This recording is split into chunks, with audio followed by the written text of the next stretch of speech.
Lying ex gets greedy, files for child support, and ends up with nothing. So, back in March last year, I had tried settling with my ex for $100 above guideline, what state law recommends based on incomes and how often each parent has the children. Early last year, after we signed a stipulation agreement where I had 35% custody timeshare, I offered more because we make similar salaries. She actually makes slightly more, and felt bad because the amount wasn't that high. Long story, but prior to this, she was withholding the kids from me to try and set a precedent that I was an every other weekend dad. That also did not go well for her, but she got greedy and thought negotiations were taking too long and that she could get more. So she ghosted me and filed with child support with an old address for me. DCSS tried super hard to push through a very high child support amount based on 0% custody and 0% income for her. Luckily, I had mail forwarding set up and put my phone number into the DCSS website. They called me and I was able to file an answer within the allotted time and stop them from defaulting me.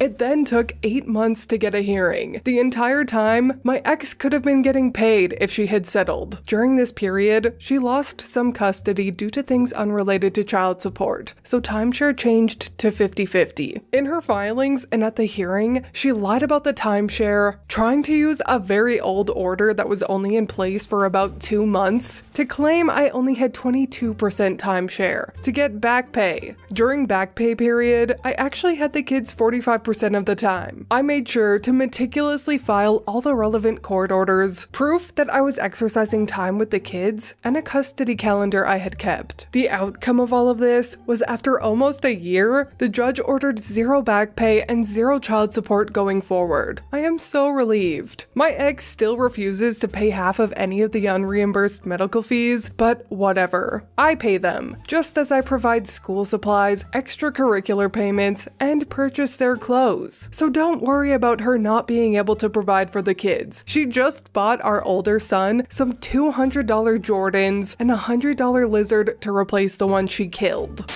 Now she can't even buy Geico with your money. Was supposed to buy Shorty Tyco with your money. Was gonna try and get Lipo with your money. Walking around looking like Michael with your money. Cringe. I'll stop singing Kanye now. I offered my ex to only pay $200 a month in child support so our son and I could just walk away. He said no, that I was an idiot for thinking he had to pay child support, and told me to take it to court. I did, and based on his income, he has to pay $350 a month and an extra $75 a month because I provide our son's health insurance. He didn't show up to court, but I heard from some of his friends that the look on his face when he got the papers in the mail was priceless. I love how these two stories were like entitled people, choosing beggars, and malicious compliance all in one. A beautiful trio.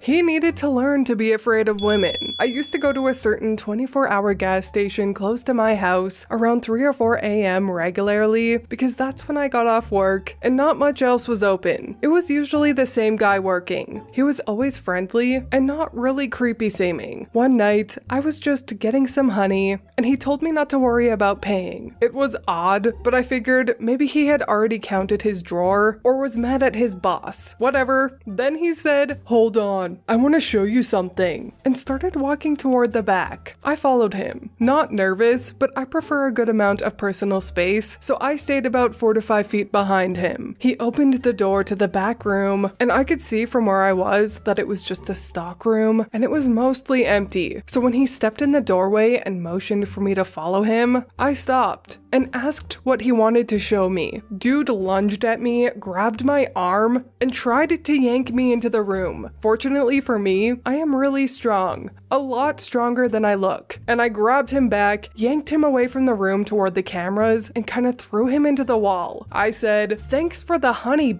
and I left. At first I was mad, then I was depressed about it. I thought about calling the cops, but in the place I lived, they didn't even show up for gunshots half the time. I thought about calling his boss, but he had been there for years, and a lot of times these things don't get taken seriously. I didn't know what I was gonna do, but the next day I went in with my phone, clearly videotaping him, and when he saw me, he smiled. He liked that I had him on video and called me honey and flexed his muscles for the camera. WTF? He literally just thought that what he did was cool until I started talking and I let him know that in no uncertain terms was I angry. His response was a nervous, "Oh, are you gonna get your boyfriend to come do something to me?" That made me even more mad. Like, why wasn't he afraid of me? He already knows I'm stronger than him, but he had such little regard for women that he thinks what he did was okay. And the only thing to worry about is if I got a man involved. The more I thought about it, the more I started to worry about other women to cross his path. Not all women are as strong as I am, and somebody else may have wound up in that back room. I thought he needed to learn that a woman can be scary and not feel so comfortable just casually assaulting us. I didn't want to hit him and go to jail, so I made a plan, and it was a fun one. I kept going in at random intervals, sometimes multiple days in a row, sometimes not for weeks, sometimes after work, sometimes after a performance, dressed in any kind of mask, or strange, dirty, sweaty clothes that I had worn on stage. Every time was a new, demented scenario. The first time, I put a handful of coins in my mouth. Yeah, it's gross, but worth it. It was well over the amount that honey cost. I walked in staring at him with a blank look on my face and grabbed a honey, never breaking eye contact. He was not happy to see me this time. He was on the phone and I walked toward the counter but stayed about 10 feet away and just stared. He tried to wave me to the register and cash me out while he was on the phone. He really didn't want to interact with me, and my dead stare started to creep him out pretty quickly. It took about 5 minutes for him to get off the phone. He was weirded out by this time, but he couldn't really call the cops or do anything because I had him on video admitting to assaulting me. I held my ground and my stare. It was so hard not to smile as he got more and more nervous, but I held on for about 10 solid minutes, then slowly walked up to the counter, opened my mouth, and just let all the coins fall out. I stared blankly for another few seconds and walked out with my honey. Every time was something equally crazy. Once, I just kept opening candy at the counter, taking one bite, then dropping it and saying, "It doesn't taste good. Why doesn't it taste good? I need it to taste good." Then I left a 20 on the counter and walked out. I'm not a thief. One time I just cheerfully sang a Cramp song and rearranged an entire aisle. Every time he tried to tell me to stop, I death glared him and sang louder. I visited him often for around 6 months. Sometimes I would act like he was my best friend and just hang out at the counter, telling him random nonsensical stories. Sometimes I would act like I was so heartbroken and sad about like the donut display or something, but I never ever let him speak. I would change my expression to a murder stare and keep talking, but make my voice very loud and firm until he shut up. Eventually he developed a twitch, and I could tell he was truly miserable, so I felt done. My boyfriend really wanted to see this dude, so I brought him in for one last visit. Did a whole introduction like we were buddies. We both leaned on the counter drinking soda and eating candy for about 30 minutes. It was earlier than usual, so a few other people were in and out. We were cheerful as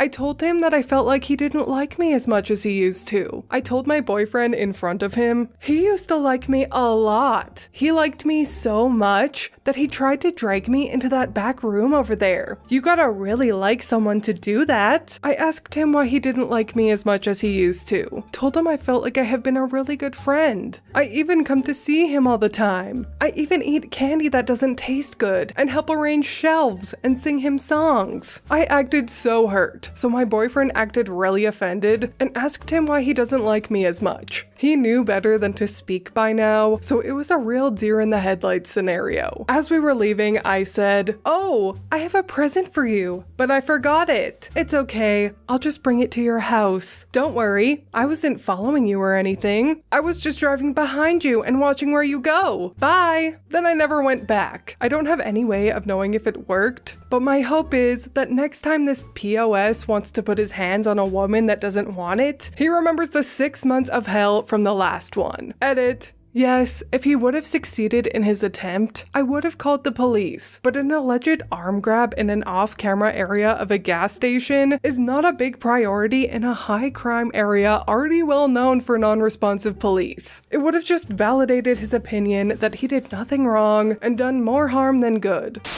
I actually read one time about some actress in the 50s that said when she got mugged, she did a genuine heartfelt Tarzan yell at them and they just ran away. I've actually always heard that if you're trying to get a predator to go away, just act insane. Even force yourself to vomit if you need to. It's sad because I'm sure that many of my women counterparts have heard this, and it's sad that women even need to be given this advice. But it's good to know that in some circumstances, such as this story, it will work. Stay safe out there, guys, and not just women, all of you. But anyway, that is all from me today. I hope you enjoyed these entitled people petty revenge stories. If you did, please leave a like and subscribe. I truly appreciate when you do, and I will see you in the next Reddit story. Bye!